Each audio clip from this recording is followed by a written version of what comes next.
Hey,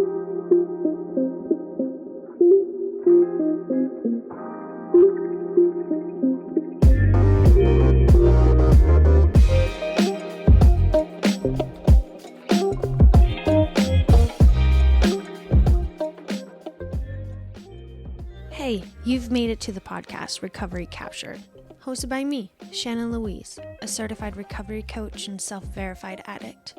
Join me on my journey through my recovery from mind-altering substances, eating disorders, depression, and much, much more. During this podcast, you'll hear my personal experience, thoughts, and opinions, as well as my guests' stories through their own recovery. I hope that you're able to take something away from this podcast and use it as a tool to help you see that your story is picture perfect.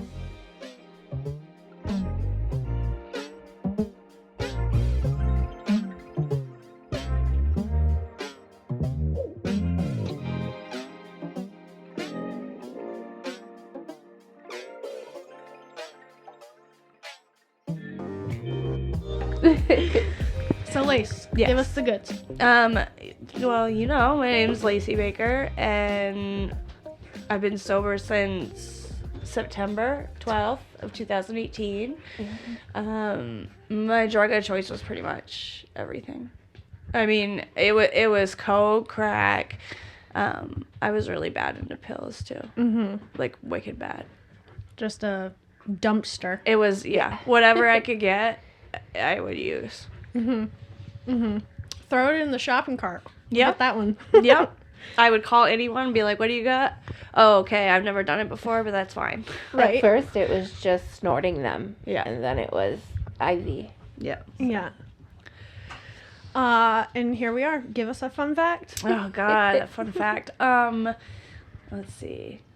So, the only thing I can think of is, so I have two siblings, my brother and my sister, and all of us are 5 years apart. So I think that's just weird, is it's like perfectly 5 years apart. So I always remember their birthdays because it's 5 years apart. So, what is the, like, where do you let's try that one again. Where do you fall? So what do you, like, You're I'm the the first, oldest. I'm the oldest. Okay. Thank God. But that's the thing, like, I didn't have anyone to look up to or follow. Right. So it's like, I just was on my own trying to figure it out. Mm-hmm. And then you're there left to set an example. So, yeah, and that's the horrible thing is I'm like, wow, what an example I set. Right. Like, my brother and sister are doing amazing, and I'm just like, thank God they didn't follow in my footsteps because... Right.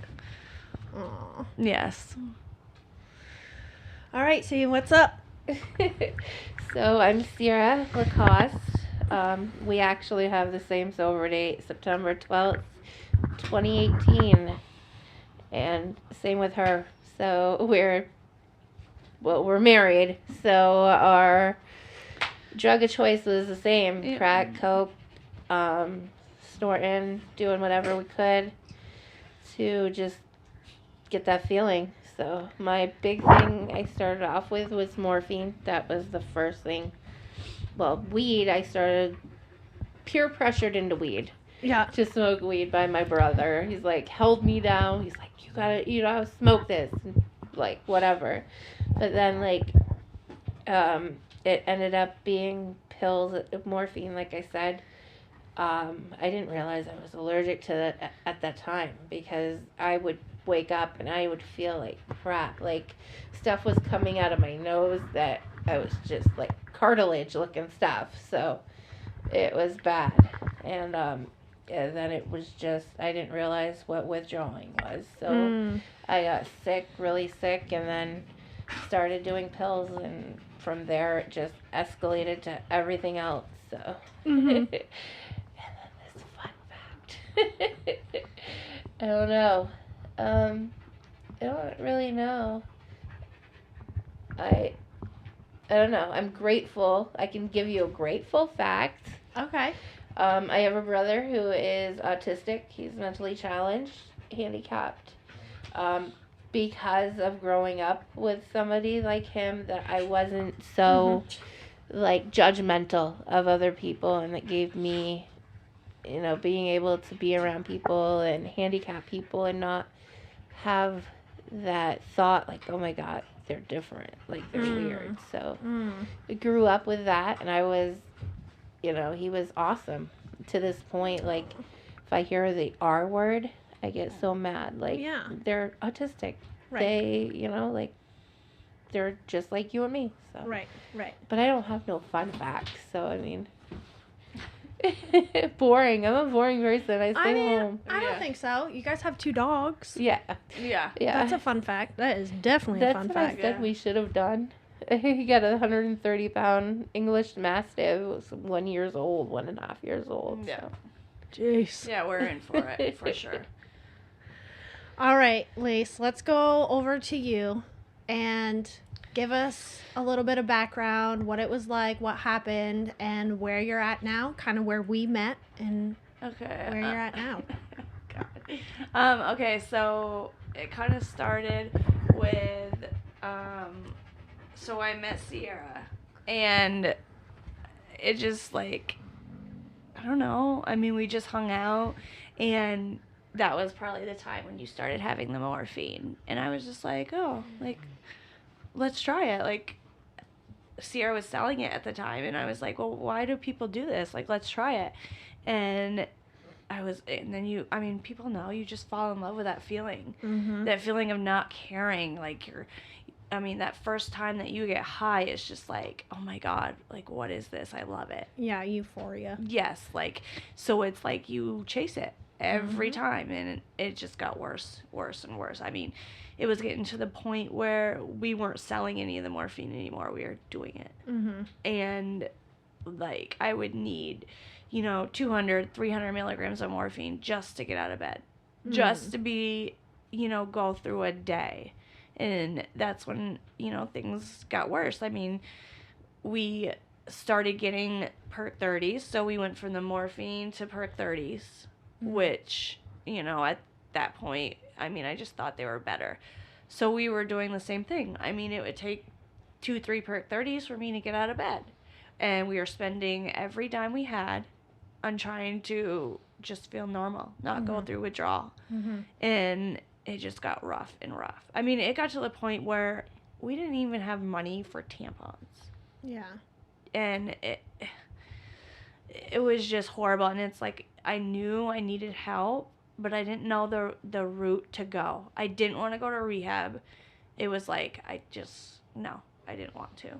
And then, one of our friends was really big into coke. So he would always do a run, and then he would stop by to our house, and he's like, oh, you want to try some? And, people that have done coke, like, once you do it, it's like you're in love with that feeling. You're in love with that, like, oh my God, like, I feel like I can do anything. Like, let me clean the house. I'm going to scrub the floor on my hands and knees. Like, let's do this. And so it's like, it just got worse. So we'd be like, hey, you got any coke? And then it went from that to crack. And, crack was like the same thing. That first time you take a hit, that train going through your ears, you're just like, oh, holy shit, this is what I want. Like, I want to keep doing this. And, so we were smoking crack, like, all the time, because he was coming over, like, every night. So that's what we started spending money on. And, it's $100 for a gram. I was going to say, it's not cheap. No, not at all. So it's $100 for a gram, and it's like, you're just,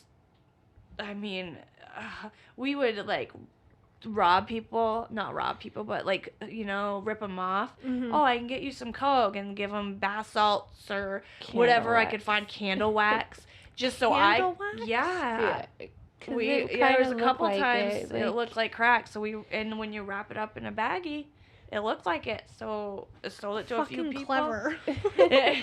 You come up with a lot of shit when you want to get high. Like, you're like, oh my God, these pills look like perk 30s. Let's sell them and say they're perk 30s. So that's also when the whole like, Suboxone started coming out. So you ended up getting a Suboxone doctor. Oh, and I got a Suboxone doctor. So I got a Suboxone doctor. Wait, you gotta hold your... Just so I could sell it. Yeah.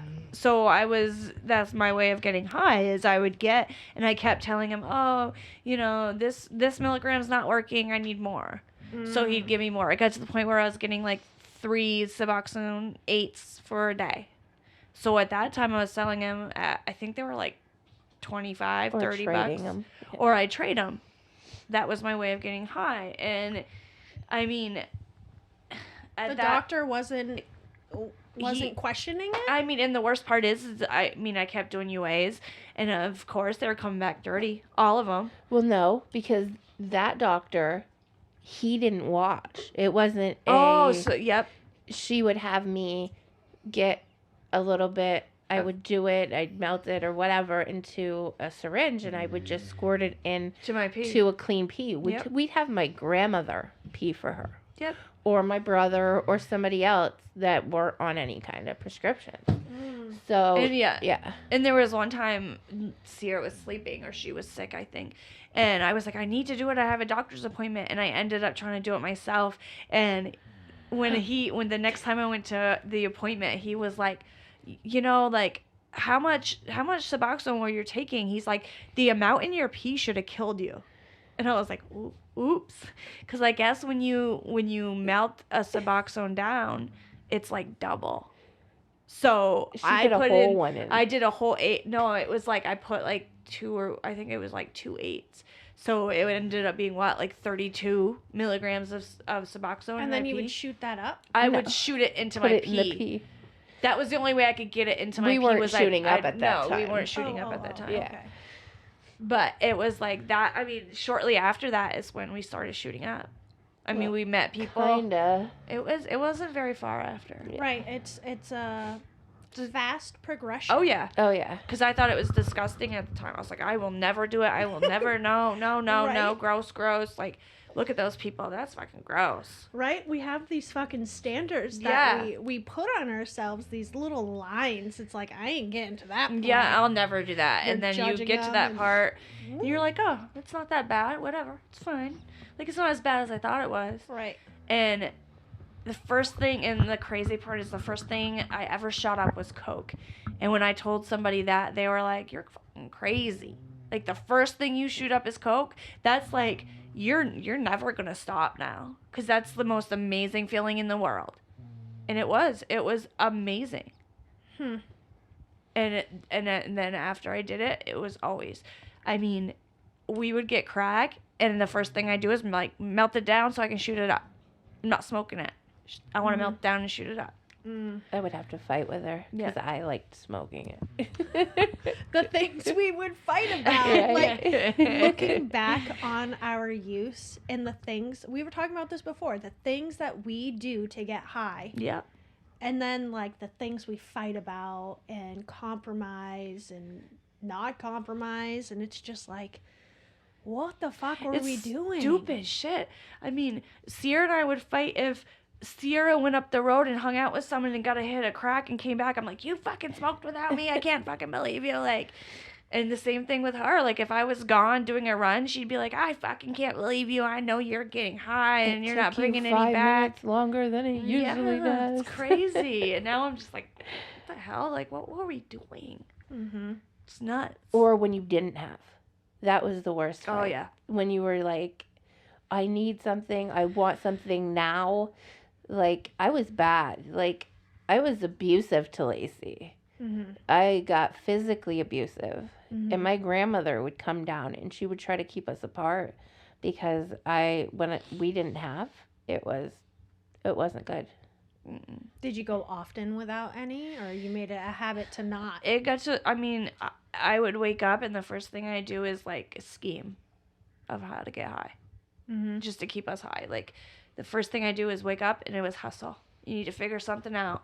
You need to, call your grandmother and tell her you need money for, they're going to shut the lights off. You need money. Mm-hmm. Or they're going to turn the gas off. It's in the middle of winter. I need $300. Mm-hmm. There's so many times I did that to my grandmother. Or have my grandmother put her name on the account. Laci's name on the So account. I could just go there and take money out Yeah. anytime I wanted.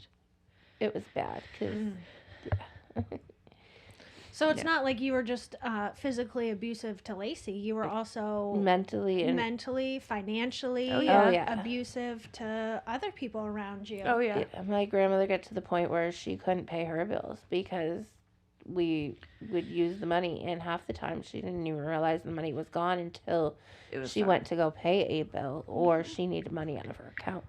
And what did she do? Nothing. She would call somebody that was related to us and ask them for some of their medications because she knew, she'd say, Sierra's in pain. She always thought that's what it was. Like, in her head, she never wanted to think, like, we were addicts or we were doing something wrong. In her head, it was, oh, Sierra's in pain, like, she needs something. Like, she never wanted to think negative of us, ever. And that's the part that hurts me so bad, is because it's like, people will say that she would, she was helping us get high, but it's like, in her head, we were amazing, like, we were angels, like, we wouldn't do that. There's no way, like, we're not spending money on that. Yeah, so there's kind of like that fine line of oblivious and enabling, right? Like, she didn't know you were using, so how can she be an enabler in a way? Right. Yeah. Like, I get what you guys are saying. Okay, so we were shit shows, all of the above. Yes. And okay, so then how'd you get here? Obviously I was getting bad into coke and crack, and it got to the point where I met some people that were coming up here. I'm not gonna really go into it. Through a friend. Yes, through a friend. And you don't need to go into this at all if you don't want to. I mean, I'm comfortable going into it. I mean, if I feel like it's something that people need to know, that, this shit can happen. But, at the same time, like, there's some things that, like, I won't talk about. Yeah, refrain from what you find is appropriate and share what you are comfortable with. So we met some people through a friend, and they would give us shit for, driving them to mass or driving them back or going to the store and stealing them clothes or stealing them food. Yeah. They would give us, shit for it. So it came to the point where we were staying there constantly because we would get people to come by, because when people would come and buy, they'd give us stuff for people coming to buy. So we were always trying to, like, scheme and figure out ways to get high. And things just got out of control. Completely out of control. Thinking about it now, I'm just like, holy shit, I cannot believe I did that. I cannot believe that. I'll say it. Like, I went and bought guns in my name and brought them to them because they were giving me huge chunks for the guns. And I thought, at that point, like, they were giving me money for the guns. So I wasn't doing anything. Like, I wasn't spending money, and I was getting this huge amount. So in my head, I kept thinking, there's nothing wrong with that. Like, whatever. It got out of control, and we ended up getting in a lot of trouble. The ATF came and arrested us. I mean, it was like What full is ATF? Alcohol, tobacco, and firearms. So, it was serious. I mean, they came like SWAT style to the house. I mean, they surrounded the house. Oh, yeah. They had, guns. They had their masks on. They were like, it was crazy. I was scared. I was like, holy shit, like, what is going on? Like, they look like military. That's how serious they were. And they arrested us. First time I've ever been arrested. First time I've ever been in trouble. I didn't think anything was wrong. And, the crazy part is I kept thinking, okay, like, let's go. We'll get in trouble. We'll get charges. And I kept thinking, when we get home, like, who can I call to get high? And then it was like, we went in front of a judge, and he's like, you're not leaving until you go to rehab. So we went straight to jail. And I'll tell you what, like, that was the worst and the best thing that could have happened to me. Like, I went DT'd so bad. I withdrew so bad in jail. And it was like jail of all places. to go through withdrawal. And it like, I slept for like 2 days straight. Didn't eat, didn't do anything. I was scared shitless. I was worried about Sierra. I had no idea where she was. I kept thinking, like, is she okay? What's going on with her? And then at the same time, I'm going through withdrawal. So I'm like, what the hell am I going to do? I'm sick as hell. So finally, thank God, my lawyer kept fighting. I finally got into Valley Vista. And I met so many great people there. I mean, the people at Valley Vista are amazing. Like, I want to go work there. Aw, So yeah. it's like, they changed my life in so many ways. It's insane. And then it comes to where I met you. I got out of Valley Vista. I was like, what am I going to do? I had applied. I think I applied only to V4. I think that was the only place I applied to. So I got there, I got out, and I was waiting for a call, and I think it was you or Andrews. I think it was you who called me and told me I got in. So I was like, oh, thank God. Like, but at the same time, like, I was so scared.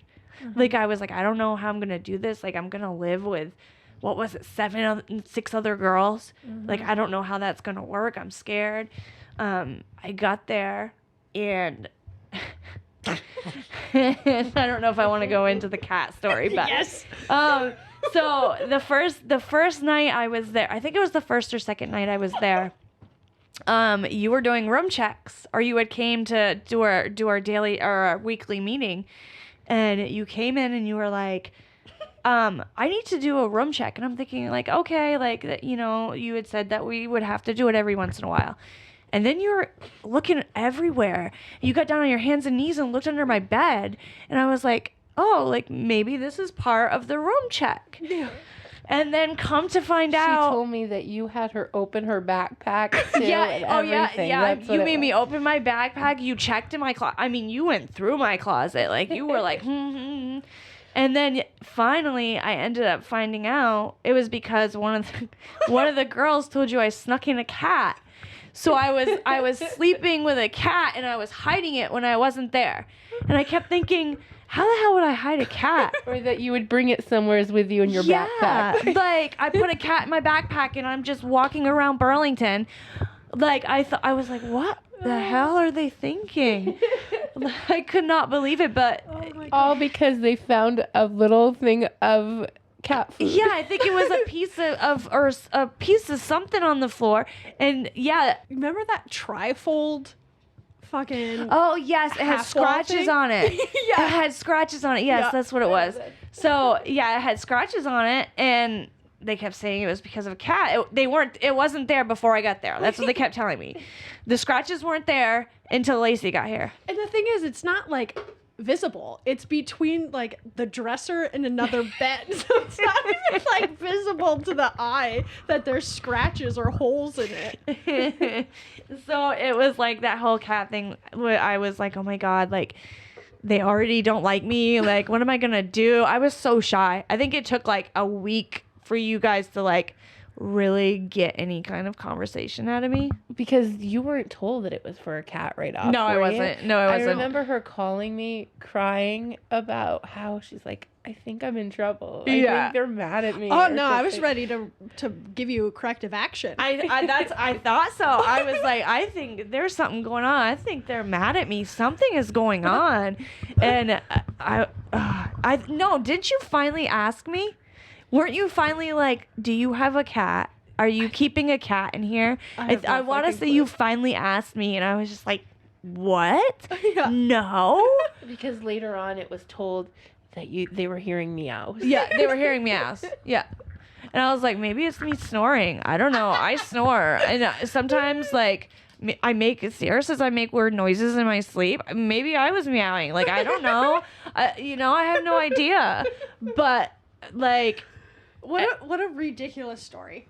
I, That and it didn't take like 20 minutes of our time. It was like a 2-week ordeal. It was like, it dragged on and on. And I think that's why I was so shy. I was like, oh my God, like, I don't want to talk to these people. Like, what is going on? Yeah. And then I think, I finally started opening up to you guys. And V4 was amazing. No. I mean, and I don't even think it was so much V4. I think it was you. Oh, geez. I mean, stop. seriously, like, you would come over and visit us, and I don't, like, when we would do, like, the dinners all together, like, I love that. I loved, like, having that close-knit relationship with a bunch of girls. And, you know, a lot of us would try to help each other. There's a lot of times where, you know, if I needed a ride, one of them would give me a ride, or, you know, if I was sitting there depressed, they would come talk to me, like, what's wrong? Or if I was triggered and I wanted to go use, they're like, oh, no, like, don't do that. Like, we'll help you. What do you need? Blah, blah, blah, blah. And, like, you did the same thing. I mean, it was a great experience for me. And I think that's why I'm where I am now. Yeah.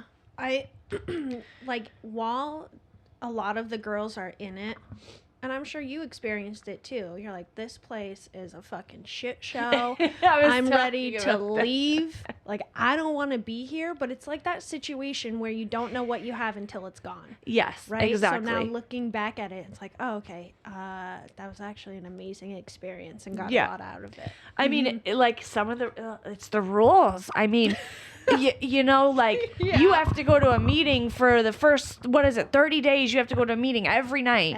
And then you need to make sure you have a job because you need to pay rent every week. And I'm like, how do they think I'm going to do this? This is stressful. Like, I'm riding a bus all the way to Burlington at 10 o'clock at night to go to a meeting, scared shitless, taking a bus all the way back to the house so I can go to sleep at 11:30 and then wake up again at 4 to go to work. I'm like, how am I going to do this? But I'll tell you what, it gave me, like, I am such a different person now. Like, it gave me the drive to do what I'm doing now.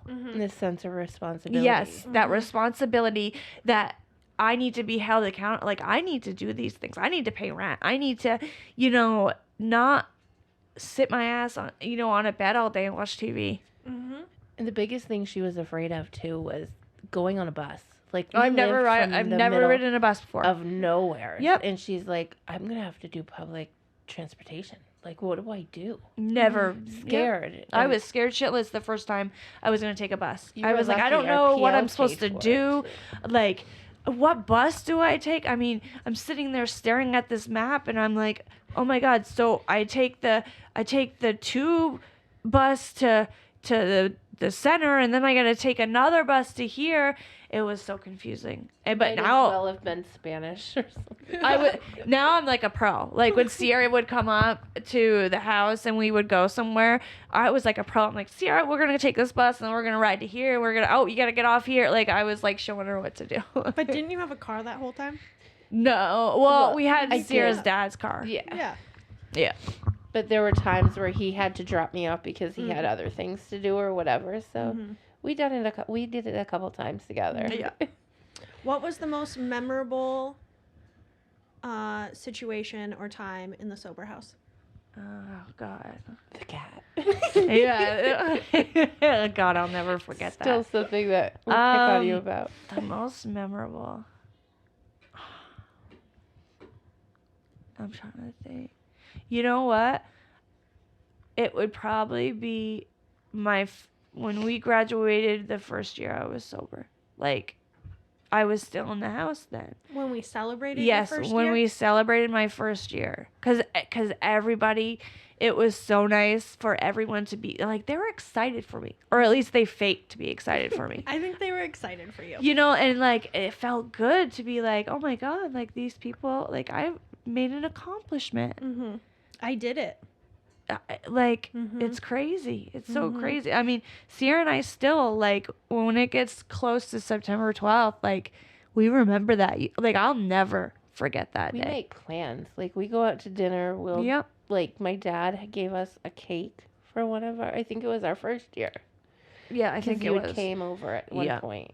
I mean, I think it's crucial that we celebrate our anniversaries. Yes. Yeah. I absolutely think it needs to be acknowledged and recognized, and I love that you guys do that because it's a fucking tough day. But let's make something of it now because I've made it so far. Let's celebrate. Yeah. You know. And it was like that was the day we got arrested, and that was the day our first day of you've being never sober. you never had a slip. No, Good for you. no. Good for you. I'll tell you what, it was hard. There were some times, but I don't know. Like, the things that I have now mean more to me than getting high. I still think about it. Like, sometimes I still sit there and I'm like, like, if I bought like a gram, it wouldn't really matter. And especially being off probation. I'm off probation now, so I'm free. I don't answer to nobody. And it's like, sometimes I think about it. I'm like, it won't be a big deal, but yes, it will be a big deal. I know myself. Because there was a day when we bought something, it was like $400, and she's like, do you realize that's 4 grams? I used to count my money like that. My I'd be like, paycheck was 7 grams. Yeah. Like, I used to count my money like that. Like, my checks, I'd get it and I'd be like, Sierra, we can buy like 6.5 grams with this check. Like, that's how I'd count my money. Yeah, absolutely. Now, in early sobriety and now, because you still think about it and whatnot, what do you do to not pick up? Or what did you do in early sobriety? I just, like, I don't really know. I mean, it's just a feeling. I don't really know how to describe it. It was just, do I want to go back to waking up dope sick? Do I want to go back to having to wake up and the first thing I need to do is hustle? Like, do I want to give up what I have now? Right. I mean, at first, it was really probably getting in trouble, like being on probation, knowing if I slipped up, I was going to jail. Right. At first, that's probably what it was. But now it's like, that's what's keeping me sober, is the thought of all the amazing things that we've accomplished, that we have, that we would have never, ever, ever, ever even dreamed about when we were using. Yeah, but it's not just materialistic things that you're talking about. It's just the feeling, like, just waking up and feeling so accomplished. I mean, like, my job, I love waking up and going to my job. Like, it's the crazy. first job that she had that isn't through a temp service. Like, she has a 401k through it, and she's just like, I've never had a job like that. I've never had a 401k. Yeah, this is the job that you got at the sober house. Yeah. And you still have it. Yeah. I had just gotten it. I had just gotten this job I think it was right before I left the sober house. I had stayed for like another month, I think, in the sober house. Well, I was in the apartment. The apartment. Yeah. I was at the transitional apartment. And yeah, like, I started it there, and yeah, I still have it. I'm still moving up. I mean, I'm so close to getting this promotion, which is amazing. Like, I'm excited about that. And they have so much trust in me. I mean, I have a note on my refrigerator from somebody that's higher up at work that's like, thank you, Laci. You do so much. Like, I don't know where we'd be without you. You know, and I'm just like, hell yeah. Like, And he used to give her crap about things on the machine. She'd tell me about it. She'd be like, oh, he gives me a hard time. He gives me such a hard time. And then he wrote her that note. So I'm like, that's going on the refrigerator. We're putting it on the refrigerator. Right. Aw. See, you get so much when you get sober. You don't realize it when you're using. I actually never thought I would have a life that I have now. I never imagined it, and I never had like a clear concept of what life really would look like outside of drugs and alcohol. Yeah. And now look at us. And so I feel like we're at a good spot where we can have C tell us, like, give us a little bit of background, and then let's dive into what happened at the end of your using, because that's crucial. Yeah. And I'll let you say. So, Laci, well, like Laci said, we started using somewhat at the same time. We actually met when we were 14. We had lost contact for a little while, and a mutual friend had brought us back together, and that's when we both started using. Excuse me. And then, so like I said, it was morphine, snorting it or whatnot, and then at some point we ended up getting together, like actually in a big relationship. Like dating, She moved like in being with serious. me. She had moved in with me, and 2008 we ended up getting married. So we were still using though, and like I don't know, we went through a lot of up and downs because of our using. That was a big reason why I was so grateful that she moved into V4, because we went from rehab to her moving into V4, and it gave us, I know a lot of people are like, oh, you shouldn't stay with the same person that you were getting high with, like it's not a good idea, like codependency and whatnot, but I was grateful that she moved in there because it gave us that year, because we didn't move in together, we didn't do anything, get back together or whatever. That year apart, it was like dating, getting to know each other in our own sobriety, getting to know how both of us looked pretty much in our own sobriety. Makes sense. Yeah, so that, and like, okay, so in the beginning, it was the morphine, and then, like she said, we first shot up was Coke, and it was a friend of ours, a mutual friend. He did it for us, to us, and we heard later on he actually went to jail, and he was telling people in jail, friends of ours, that, and he'd laugh about it, that he created monsters. Yeah. And I was like, how could you be so, like, Okay. yeah, like, how could you think that that was even something to brag about? Yeah. Like, but there's been so many people that we, during the addiction, that we would see get so sick or die. Like, it was just insane. Like, all over my head, because I don't even know what to say, so it's just like, I'm getting you're all... fine. You're giving us a little splash of what it was like.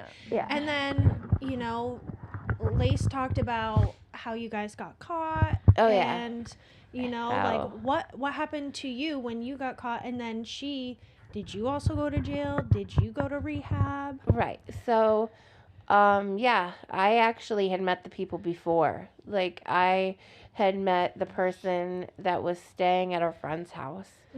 And we were hanging out, chilling, and he kept inviting us over and hanging out or whatever. We, like Lacey said, we ended up staying there a while. Like, it gets to the point where I pretty much moved everything except for my dog into that house. Like, and it's so sad that I didn't get to spend as much time with my dog, because he ended up passing away. Well, I'll get to that. But Yeah. he ended up passing away. We were staying at this house, and like she said, we were selling. We were trying to hustle, figure out ways to get this stuff, and it was bad. Like, yeah, we bought guns and got it that way, but it got to the point where I was having sex with one of the guys to get things. Like, it breaks my heart that I used to tell Lacey, like, I feel like a whore, like I'm a prostitute, like I did so many things just to get high, just to use drugs. I mean, we do, and we've mentioned this before, we do anything and everything to get high. And just know that you're not the only one out there that does that, and it's very unfortunate. But addiction brings us to the darkest places. Oh, yeah, definitely. But yet brings us to the brightest places. Yeah. Because, like Lacey said, like, it breaks her heart because she was okay with it. Yeah. Just because she was being able to get high, too. I was sick, and I just kept thinking, like, whatever, like, she's gonna get shit, and then we'll get high. Right. And, like, it does. It breaks my heart, because it's like, that's my wife. Right. How sick is that? Right. Well, you didn't see it that way. No. In the way that you see it now. Like, we have a totally different view of what that looks like and understanding of it. But at that time, you had a job and you had a mission, and that's what was... Oh, yeah. That's what was available. Because, like, there was only so much I could do. And so many guns I could buy in a certain amount of time where, and late at night when you'd run out, like there would be something, you'd need to figure out a way to get something while everything else was closed. Thank you. And so we'd go through all that, and then like Lisa said, we ended up getting in trouble. And ATF had actually, alcohol, tobacco, and firearms, actually showed up at my house. We weren't there. He left a card in the door, and I called him immediately. Like, as soon as I got the thing, I called him just so that way I wanted to know what was going on. And, like, he's like, well, we need to talk to you, whatever. And I was like, well, I'll tell you as much as I can. Like, I don't really know much about these people. I dealt with somebody else that dealt with them. Right. Like, I don't know, like, I didn't even know their names. Like, that's sad. I had sex with somebody, I didn't even know their names. And, so it went from that to him being like, okay, well, you at least told us what you can tell us, so you'll be good. And then shortly, we hadn't heard from him for it like was like 4 months, it was 6 months, like 6 something months. like that. We didn't hear anything. So then you thought you were in the clear? Yeah, we I thought we were good. like we were good. And then I actually woke up because I was getting ready to use the bathroom. And we were in our 5 days not having anything, withdrawing to the point where I hadn't showered in 4 days. Yeah. Like, I felt disgusting. I got up to go pee, and I look out the window, and all I see are like 3-4 people coming up to my house with these huge ass guns, like, on their shoulders, getting ready to fire if something happens. And then my dad's sleeping in his room, and I started screaming, Dad, I'm getting Dad. And, like, he comes out and he says that he sees a bunch of people behind his mobile home, and that there was a sheriff parked on the rail trail behind his house. And, like, I opened the door to the guy that was just gonna come in my house anyways, because they had a no knock warrant, so they were just gonna be able to come in my house anyways. But I opened the door to him, and he's like, starts telling me, you're under arrest, blah blah blah. I'm screaming to my dad. My dad is also handicapped. He can hardly walk because of his back surgeries and whatnot. So my dad's coming down the hall with his shirt in his hand and walking with his cane, and the guy that was coming to arrest us ripped his shirt out of his hand and was like, what do you have? Do you have something? My dad's like, no, I have my shirt. Like, can you move so I can sit down? I can't stand up for very long. So it was this big thing, and I ended up, he's like, all the way down to the courthouse or whatever. He kept telling us, like, you're going to go home. It'll be okay. Like, you can tell one of your parents to meet us down there, so that way she can at least be in the courtroom, my mom, and that you'll be able to go home, which I was looking forward to, because the person that we actually got our 30s from was gonna get him that day. Yeah. And so we were I gonna was get high. sick. We'd been sick for 5 days, and I'm like, oh my God, let's go. Like, let's go home. We can get this done. And here we are waiting in the courtroom, and he goes through. By the way, there was more than just me and Laci that got arrested during this situation. And one of the people actually got to walk in and turn themselves in. Like, that sucked. I was like, I would have came. But I would have at least been able to find something before I came. And that's all I was thinking of, was I would have been able to find something. Now, were the guns in your name as well, or just Laci's? Yeah, both of us. Yeah. And other people's. Yeah. So, it ended up being 33 guns total, and we all got charged for 33 guns. It wasn't like, oh, this person bought 5, I bought 3. It wasn't like that. We all got charged for all 33 guns. So they've been watching you for a while. Oh yeah, and that's what I told Laci. I was like, I feel like they watched us for a while just to find out how many guns we were gonna get. and to keep adding them up. I'm like, more charges. Like, that's how I felt. Like, there's no way you can tell me that they didn't realize that somebody never owned a gun in their lives has just bought 6 handguns in the last month. Like, who needs 6 handguns in a month? Right. So they had to have caught on to that. But after all that happened, I ended up going to jail. I actually had previously, before going to jail, before any of this, after the guys had left, before we ended up getting into any trouble, I'd gotten really sick. I was so sick to the point where I couldn't keep any fluids down. Like, my dad seriously thought I was dying. Like, got to the point where I was falling into things because I couldn't even stand up. Like, I was so sick. And we were shooting up, at that point, we were shooting up whatever we could get our hands on. And I ended up going to the doctors. I was like, Dad, just let's go to the hospital. Like, I can't do this. Let's go to the hospital. We went to the hospital and they immediately said, we're keeping her. Like, my doctor was actually the doctor on call at the hospital, and he diagnosed me with some type of pneumonia because his son was actually a PA.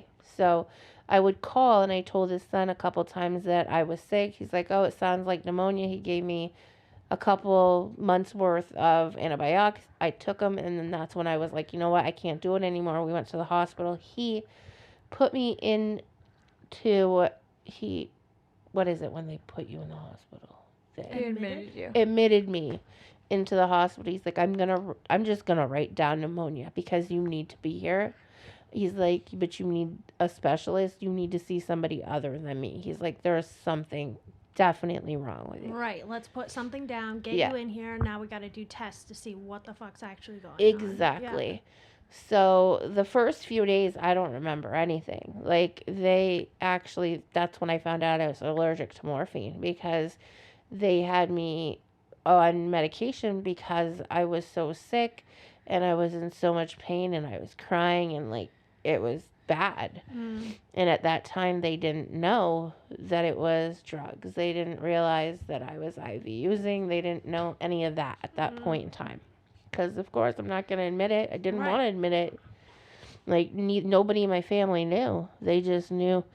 I mean, they knew that I do coke or smoked crack, but they didn't know that I was using needles at that How point. long did it take for you guys to get caught? Like, from the day you started shooting up to the day that you stopped? How many months? How many years? Well, do you mean from when we met those people? No, when you started shooting up to when you got sober. I'd say about a year. A year. No. We started shooting No, up. because we shot up after my grandparents passed away, because that was my big trigger, which was 2014, I think it was 2014. And, so yeah, it was probably a year after, so probably 2015, 2016. So we were shooting up since 2016 to 18, so it was at least 2 years. It's a blur. I mean, it all just it kind all of goes blends in together, you know? like, I don't know, but, they kept me at the hospital. Like I said, I don't remember the first few days, but then when I started to come around, the doctor that I actually had, she was like, we need to talk. And she kicked my mom out. She kicked everybody out of the room. She's like, you need to tell me the truth. She's like, you are sick, like really sick, to the point where if you hadn't came in, you would have died. She's like, you would have had literally maybe a week. I would have given you a week. And she was like, you need to tell me. She's like, you obviously have drugs in your system because I ran your blood test. You have drugs in your system. She's like, have you used needles? I was like, yeah, but please, I don't want to talk about it with anybody else. Like, I don't. She was like, so, okay, well, she's like, you're gonna be here for a long time. Yeah. And I was like, what do you mean, like, a long time? Like, a week or so? She's like, at least 8 weeks. And I'm like, 8 weeks? Like, what the fuck? Yeah, Like, what am I gonna do? So, like, I started to feel a little bit better. I kept trying to let me go after, like, a month. I was like, okay, I feel better. Can I go home? She's like, no, you need to finish this antibiotic. Like, it takes 8 weeks. So, from there, I was actually having Laci sneak me in drugs. Like, I was still doing drugs. I was shooting up in the hospital bathroom. Were you? So this is before your sober date. Oh yeah. Okay, Oh, yeah. so you guys were still using during your court. No, No. this is before court. Oh, this is. Yeah, okay, this is gotcha. 2016. Gotcha. I know we're gotcha. kind of all over the No, place, yeah, but we're like I all said, over the place, it's but- like it's like a blur. You know what I'm saying? Like Yeah. everything kind of blends together. Yeah. Yeah, and Okay, I I had gotcha. been actually in the hospital 3 times with this, and it is called endocarditis. It's something you don't hear a lot about when you talk about IV using. It's more HIV or Hep C or stuff like that. But I ended up with that, stayed in the hospital for 8 weeks. I got released, went home to do the same damn thing, kept using, kept shooting up, did everything the same. I think it was only a few months later. I think Yeah. so. Yeah. Yeah, it was only a few months later I ended up back in the hospital. The same thing, like I was sick again. I went back to the hospital. This time I was out, like out. She's like, you need to go to Burlington. We are shipping you to UVM. Like, she's like, you're going to have heart surgery. And I'm like sitting there like, I'm having heart surgery. I'm going to die. Like, I'm dying. Like, what the Right. heck? Like, I'm going to die. And I went to UVM. I met this team of people, and I was having all these people come in and check and do all these blood tests, and I was having blood drawn from me every day, probably like 6 times a day. I was waiting for, they kept giving me antibiotics because there had to be blood. I had to have the infection at least somewhat out of my blood, circulating blood, before I could go into surgery. Mm-hmm. But, like, here I am in the hospital. I am 33 years old, something like that at the time, about to have open heart surgery. Like, everybody in my family's freaking out. By that time, I had to tell everybody what the heck was going on. Like, I don't know. That Like, was hard. Yeah. That was super It hard. was hard being able to sit there and tell my mom and my dad and everybody, like, I did this. Like, Mm-hmm. I did it to myself. Like, So it all happened because you were shooting up. You got a blood infection, right? Yeah. Yeah. yeah. And that traveled to your heart, which It got a bunch of sticky, it's a sticky infection that sticks to valves and attacks everything. Like, it doesn't necessarily need to be your heart. It could be your lungs. yeah. Because I had a little bit on my lungs too.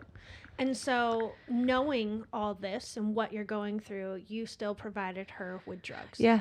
I would bring them into the hospital. Well, no, not at that time. The first time. The first was when time. you were bringing them in. But you still knew. Yeah, I still knew that Yeah. at some point they were like, if you keep doing this, like, you could get sick, you could have heart surgery. And Ugh. here I am thinking, like, dude, I'm 30-something years old. It's not going to happen. That's not going to happen to me. It doesn't, like, it's probably like 1 in a millionth chance that it's going to happen to me.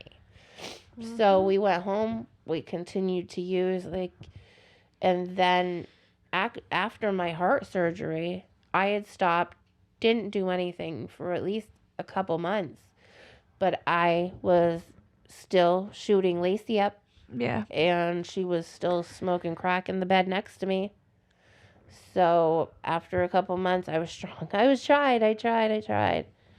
But then I started smoking crack, and again started shooting up. And this actually, this is when we ended up starting to get caught. Like, Yeah. this I saw is it. when the ATF showed up, and we had been using during that time. And like I said, Laci said, I am grateful that they did, because the third time of my endocarditis, I wouldn't have went back to the hospital. I wouldn't have been seen. So while in jail, I actually went to the hospital. Like, I had to go a couple times to the infirmary at the jail before they'd actually listen to me. Because, of course, they're not going to want to bring if everybody's going to say they're sick and need to go to the doctors if they're going to let you go to the hospital. Right. Good way to get out. Yeah, you get out, get some real food. So I ended up going to the hospital. Here I am, handcuffed, shackled to this bed, going to the hospital. Like, I am so embarrassed. I have 2 COs walking me into the ER room, and I have all these people looking at me like I'm a murderer or something. I just happened, like I hurt somebody or something. It was so embarrassing. But they ended up admitting me because, like, at that point, I'd had it 3 times. I knew something was wrong because I had a fever and I had this, like, uncontrollable, like, what was it? Like, it's when you feel like something's crawling up your back, like, it's just, I had this chill. Always had a chill. And I knew something was wrong. I went to the hospital. They admitted me. Here they are. The COs are sitting there. I'm like, you guys are going to have to figure something out. If you guys are going to stay with me 24/7, you guys are going to have to contact somebody because you're going to be here with me the next 8 weeks. And they're like, no, you'll be able to go back probably tomorrow. In the meantime, she had offered me my Suboxone because I was on Suboxone before I ended up going to getting arrested. And I was like, no, I can't take it. I don't think I can. And the COs were like, no, she can't have that. We don't supply that at jail. She's been going through detox at jail. She can't have that. Right. So they ended up coming into my room later that night and for sure, no, it was a couple of days later, I think, for sure telling me, like, yeah, you're going to be here the next 8 weeks. Did you have another heart surgery? No, because actually, that's a good, thank you, because I am all over the place. I can't think. During my meetings with the team at UVM, when I did have my heart surgery, my heart surgeon came in my room to meet me. We talked. He's like, I need to tell you right now. He's like, if you continue to use and you get this again to the point where you need to have heart surgery, he's like, I will not operate on you again. Like, this is the chance that you're going to have to be able to straighten your life out. If you don't, he's like, I can't help you. I will not help you. And we actually watched something on TV recently where it was pretty much the heart surgeon was telling somebody else the same thing. So I don't know if it's just something that they don't do or what it is, but they will not help you. They'll help you figure out whatever they can to try to make sure that you, like antibiotics or something, but it's not, antibiotics aren't guaranteed to work. Right. Like, you could, like, my worst fear was that I was going to die on that table. Like, my family was never going to see me again. Like, I was so scared. Like, here I am, like I said, 30 some odd years old, and I'm about to have heart surgery. So you have heart surgery. You get you get admitted again, and this is at the point where you were at jail. So you were still in jail, getting ready to go to rehab. Yeah. And you didn't go to rehab. I ended up going to rehab. Okay, so you finished out your stay at the hospital, and then they transferred you door to door. Rehab. Yeah. Beautiful. And that's when I got into V4. I actually got into V4 the day or Sierra left for rehab like maybe a couple days after I got into V4. Yeah. Okay. She got to actually come hang out with me and stay the night in the hospital with me probably a couple days before she ended up going into V4. And then they actually had they were trying to figure it out with the jail, how they were going to do this or whatever. And they ended up doing this. I ended up getting off. I wasn't incarcerated anymore. I know that much.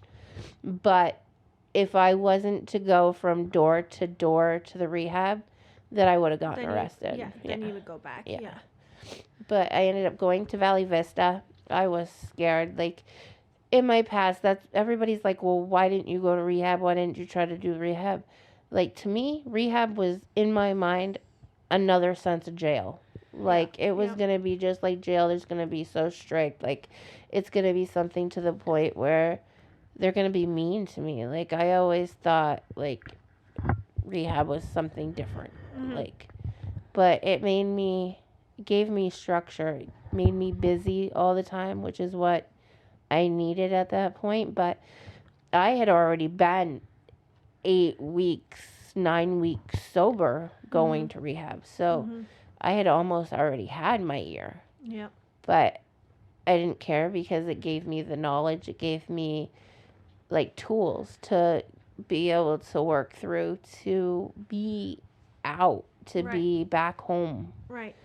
And not feel like I needed to use. And then I had my AA, NA family at Turning Point in St. Albans, and they were awesome. Like, they were so awesome. I actually did my first sober New Year at the New Year party that they threw in St. Albans. Like, it was great. They were such a help. Like, having my sponsor, she was great. Like, you had a nice support system. Yeah. Yeah. And I was so glad when they actually they have a Turning Point Enosburg. But at that point, I had already stopped going to meetings just because, like, I was so busy. I have 3 jobs now, jobs that I wouldn't have had done. So I am so busy to the point where, like, I couldn't do it. But I actually did a couple of meetings on Zoom when this whole COVID thing happened. Yeah. So I thought that was pretty cool, being able to just do it from wherever the heck I was. So. Yeah.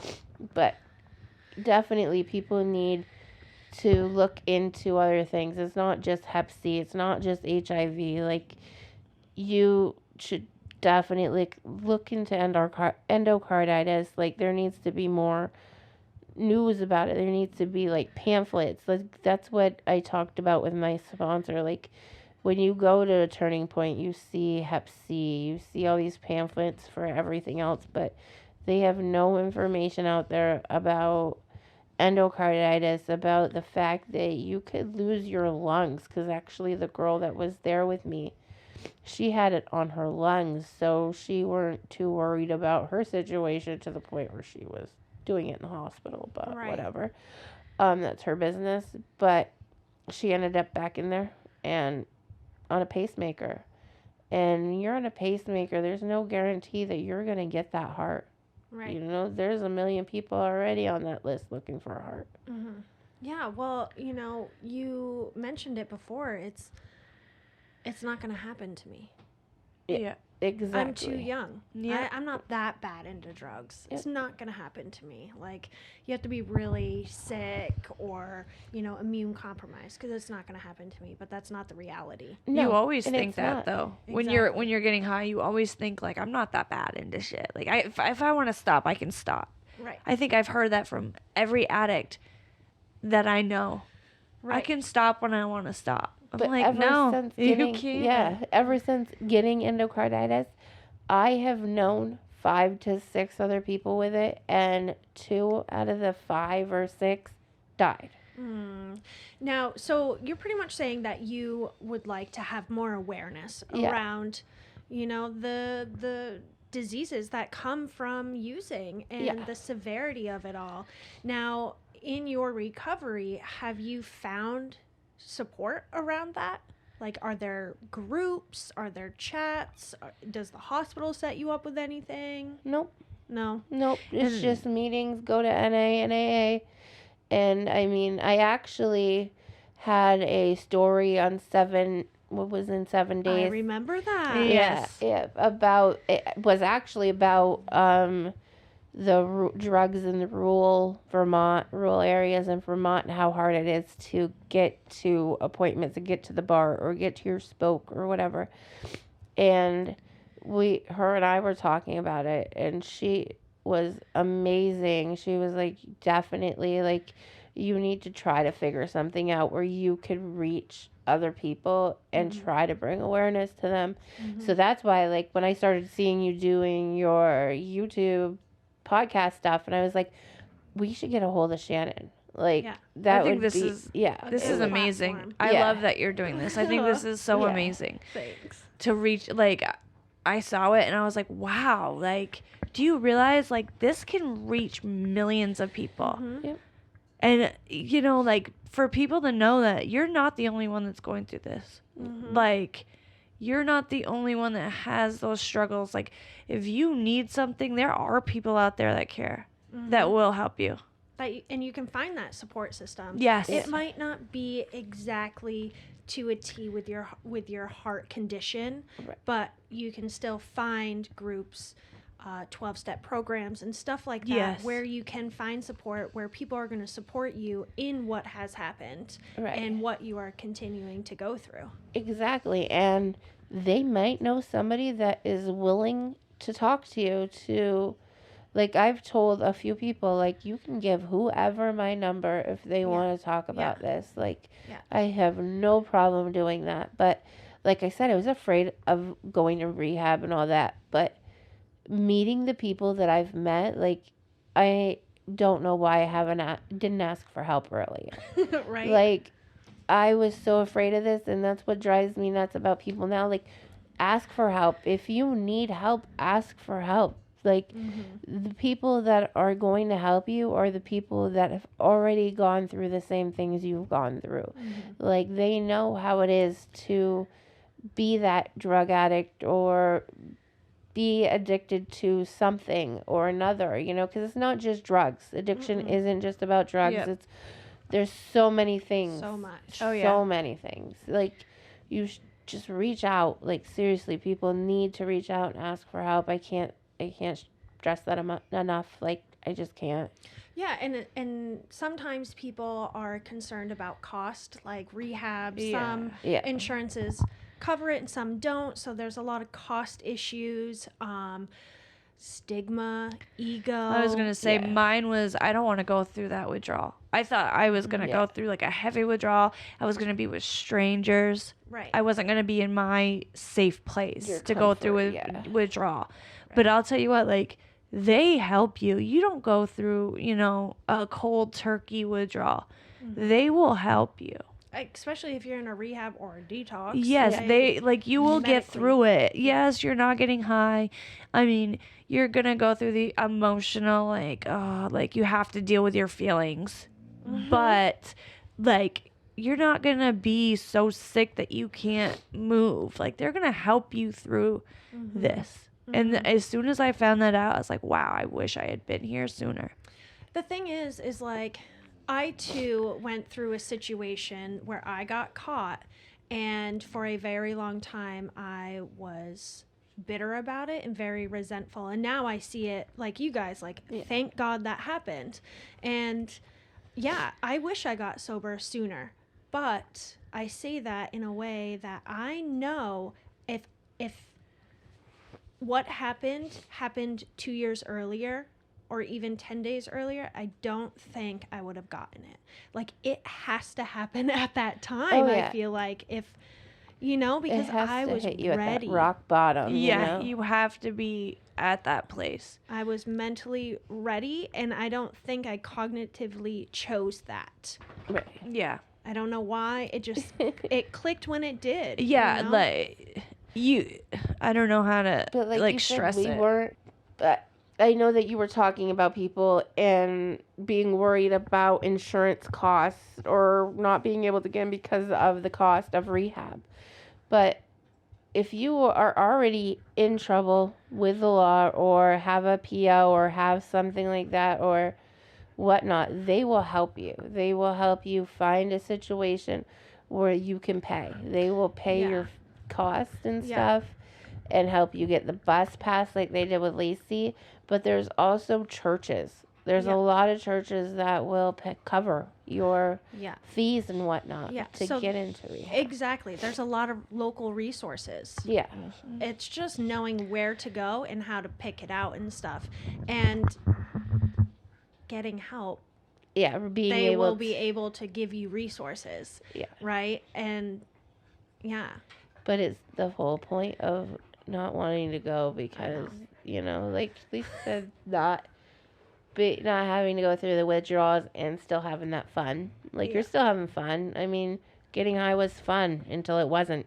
Until it was a necessity. Yeah. Yeah. Necessity. Ooh. Isn't that, like, what a that's the good thing. term. It is. It becomes a necessity. Mm-hmm. You have to get high just to be normal. There's definitely different stages that I went through. In my drug use, it was fun. Mm-hmm. It was a great time. And then it became, I'm using it as a coping mechanism. Mm-hmm. And I continue, and then the last time is like, I have to. I have to do it. I have to do it. Yeah. Yep. And then I don't know how many jobs that Laci and I both lost because of us using and going through withdrawals for more than one day because we can't find anything. Yeah. Like, okay, well, your work's not going to put up with it when you're like, oh, well, I can't find my drug today. Yeah, I can't come in today. I'm sick, or I can't come in today For the next week because my person isn't going to have my drug for another week. Like, Right. Yeah. The things we lose because of addiction. Oh, yeah. Sometimes it's big and sometimes it's small, but it's still a loss in a way, Oh, yeah, for sure. Absolutely. I mean, you guys. It's crazy. Our story is amazing. Sierra's story is amazing just because there's not a lot of people that know about it. So let's get it out there. Let people, hear about it and understand the consequences of using. But our story in general is just crazy. I think about it and I'm like, Jesus Christ, what the hell was wrong with us? Share, and subscribe. Come on, people. Hey, we got a promoter. Yes. What I was going to say is you guys grew up together, grew up in addiction, and now growing up in recovery, and I think that's fucking awesome that you guys made it. And we're stronger. Awesome. We're actually stronger now that we decided to get sober together. Yeah. Absolutely. Like, for sure. Absolutely.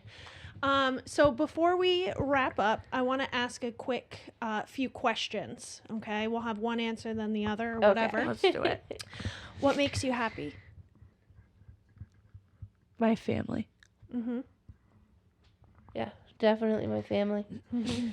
Yep. And being sober. Mm-hmm. Yeah. What's one affirmation that you wish you told yourself more often?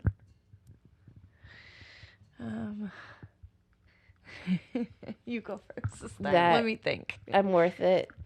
Definitely that I'm worth it. I'm strong. Mm-hmm. Mm-hmm. I agree. Probably the same. Just I'm worth more than what I'm doing. You know what I mean? I'm better than this. Mm-hmm. Like, you can do this. You don't need to be the way you are. You can get through this. Mm-hmm. Who's your biggest influence? Laci. She was my influence to use and my no. Oh my God. I'm just kidding. Shut I'm up. just kidding. Your grandmother was yours. Like, yeah, I mean, my grandmother was like a big reason why I stayed sober. I want to make her proud. But I'll tell you what, like, honestly, and I'm not just kissing your ass. Like, I think the things that you do, like, you know how to talk to us, like addicts, in a way that's so positive. Like, you build us up. Aww. You don't just put us down like, oh, I can't believe, like, you fucked up. I can't believe you did that. But, like, you have a way of speaking to us that just, I don't know. Like, But I'm you're impressed. I'm impressed by you. Aww. but you're also Nice. not gonna, like, you're gonna tell it how it is. You're not gonna sugarcoat it for Oh yeah, her. no, like, I'm gonna call you on your shit. Yeah, oh, yeah, I'm gonna you- be exactly. polite there's a- and supportive. Yes. Exactly. It's like, it's a weird way of how you do it. It's like, you're giving us shit. Like, you're calling us out. but at the same time we feel like, okay, like Shannon's there, like she'll be there, like we can lean on her. Yeah. It's weird how you do it. I don't know how you do it. It's a sandwich. You give an affirmation, you lay it on hard, and then you end with another then- affirmation. Like my mom's mine, like Yeah. my brother, like Aw. they have been my rock, my soul, and they still are, like they're solid, and that's like I don't really know what you mean by influence. Is my influence to get sober? Definitely, like Any kind of influence, you know. Let's end with one more question, and it's what's one piece of advice you want the world to hear? like definitely. I don't know. I'm very strong about the endocarditis and looking into that and realizing that it's not just other things that you could lose your life. Like I know people, you overdose. Well, it's not just overdosing. Like you get to the point where like There's long-term effects that occur yeah. that you want to shine light on. yeah, and the Yeah. point that like your you know, even if you're hiding things from your family and they don't know what you're doing, like they're gonna sit there and watch you like die in front of them, not knowing why you're dying, Yep, that's exactly right. like why you're so sick or why like. But definitely endocarditis is definitely a big thing, but my biggest thing would be like get help, ask for help, talk to somebody that you trust that can help you get the right help you need. I about think mine would be the world is bigger than the little world that you're in right now. If you're using, like, just remember that there are great things out there and you can do it. You can get help. You can get through this. Because I'll tell you what, I was so deep in my addiction, I never thought I'd get out. And here I am. I'm doing amazing. And I am just, you can do it.